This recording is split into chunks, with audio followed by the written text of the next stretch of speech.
Hey, what's going on, everybody? As you can see in the title, I've decided to try to make knives. So originally, this was going to be a video of me making a knife, but I accidentally deleted the footage from making the knife. I know, my bad. But anyhow, I wanted to talk about because since I've decided to start making knives, I've actually made four. So I just want to talk a little bit about them and see what you guys think. And there will be more. I'm getting ready to make a video.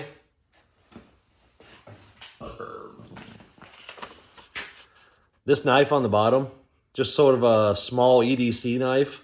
I'm going to be making that one. I will get that one on video, and I hopefully won't delete it. But anyhow, so I started off. I made this one. This is out of 1095 high carbon steel. Not the greatest. It was my first knife. You can tell by looking at the scales how they're not perfect. This is like a tinted plexiglass. I want to see how well it would do. And apparently this stuff is very hard to shape. It gets hot real easy and melts on through. You can see right there in the finger how it's all rough. But for the most part, the knife itself came out really nice. I mean, the fit and finish could be better. I mean, it was my first knife. I'm not mad about it. It was the first one, came out pretty good.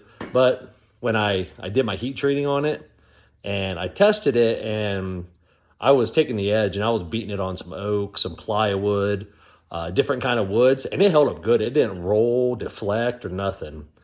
But my tip, it looks pretty straight now. But whenever I was jabbing it into wood and prying with it and seeing how it held up, I actually bent the tip. It rolled over pretty good, and it was soft enough. I just jabbed it back in the wood and bent it back the best I could. So I know I didn't get my heat treat right. Like I said, I'm learning. First time I ever heat treated anything. So live and learn. So that was my first one. And this is my second one. I actually made the Kydex sheath for it too. That's something else I'm getting into. I want to get into making some sheaths.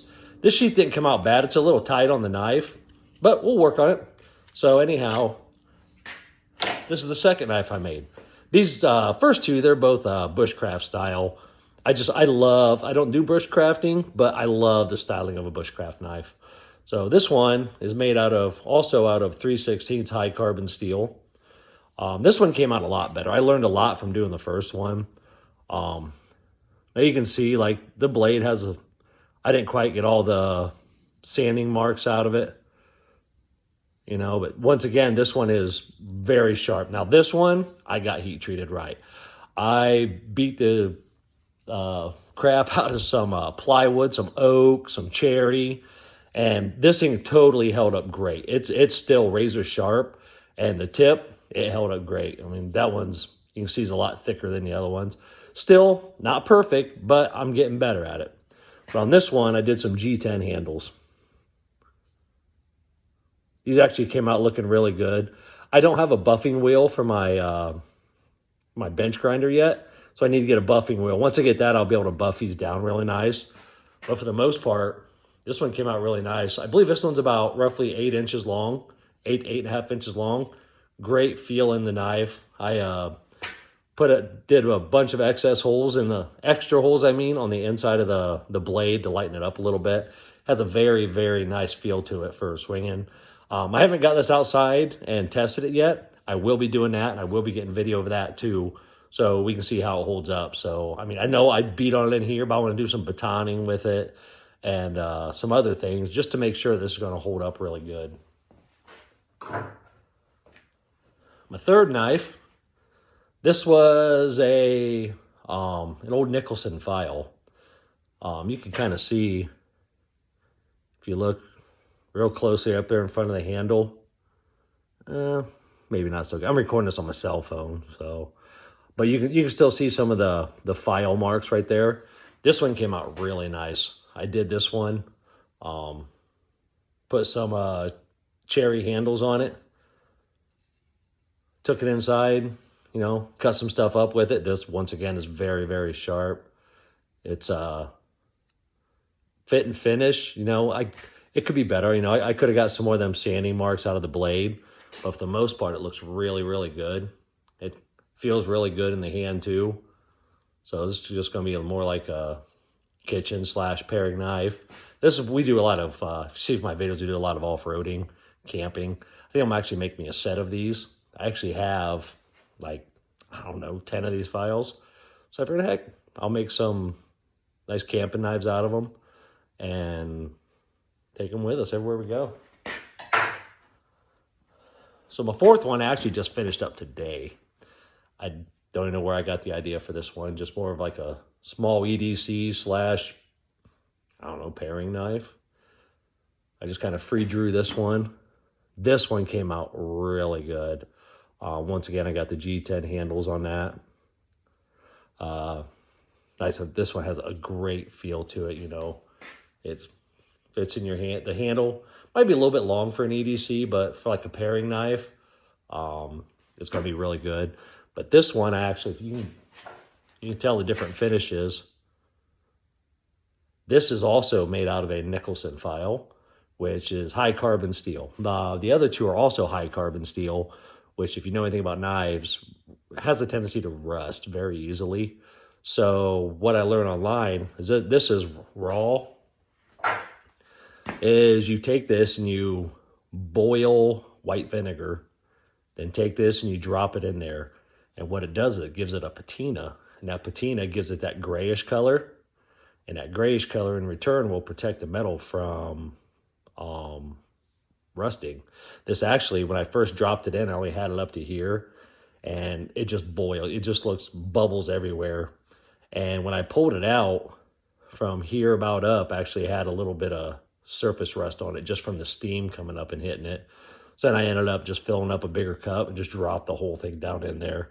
I thought for sure it might do something to the G10 handles, but it actually didn't. It came out looking really nice. Not sure what, you can see that black line that runs up there and there. Not exactly sure what that's from. Don't really care. This one's really neat because it has, you can't see it very well. Whatever. But it actually, you can see some of the filing marks in the side and the top still. So this one's going to be a really, really nice knife. So once again, sorry, I didn't get no actual footage of me making the knife, which was my intent for this video originally. After I accidentally deleted it, I decided I was just going to make a quick video to show you what I have made and go to what I am going to make next. So the next one will also be made out of 1095 high carbon, which this is 3/16. So this is real easy metal to work with. But I think what I'm going to do is I'm going to buy me some 440C stainless. So that way I ain't got to worry about having to rust proof it. It's a little bit more expensive, but I don't want to try making knives on an 18-inch bar stock that cost me $35 just to mess them up. So kind of honing my craft a little bit, you know, with this one. Now, it's taking me a lot of time to do these. You know, I see guys on here, you know, knife makers. There's a guy on YouTube, Simple Little Life. He makes some awesome knives. I've been watching a lot of his videos, trying to, you know, learn some stuff from him, and I have. But, you know, you watch him, he's like, hey, let's make a knife in 2 hours. Hey, cool, you know. Maybe one day I'll be like that. Right now I'm not. This little booger probably took me 7-8 hours to make. But, you know, it is what it is. It's one of those things where you got to put in the time. You got to, you know, learn the skill, learn how to make it better. And also, what I've made both these. I made all four of these on my two little Harbor Freight grinders. Now I didn't want to go out and spend a bunch of money on a bigger, better grinder, because, you know, if it gets to the point where I don't want to continue to make knives, I don't want to have a big grinder sitting around that don't do nothing. I'll still use it. I do woodworking. You know, I'm gonna start doing some woodworking on this channel too. I love woodworking also, but with the price of wood right now, I haven't really been building too much. So I'm thinking about maybe buying like a 2x48 grinder for now, but I've seen online because a big 2x72, man, those things go for anywhere from, you know, $1,500 all the way up to $6,000. No, I'm not going to spend that kind of money on a grinder, but you can buy kits to make them. All you got to do is weld everything together. And luckily, I have a son that works in a fab shop, so I can have him weld stuff up for me. Getting ready to buy a new welder, so he'll be able to do all that for me, hopefully, and get that all set up. But for now, little Harbor Freight grinder's going to have to do. So I hope you enjoyed the video. It's hopefully within the next week, week and a half, I'll get another video of a knife making done and be able to put that out there for you guys to see. So if you like what you're seeing, how about hitting that like, subscribe button? It helped me out a lot. You know, I'm just going to keep doing what I do. Knife making, woodworking, whatever it is. So until next time, see ya.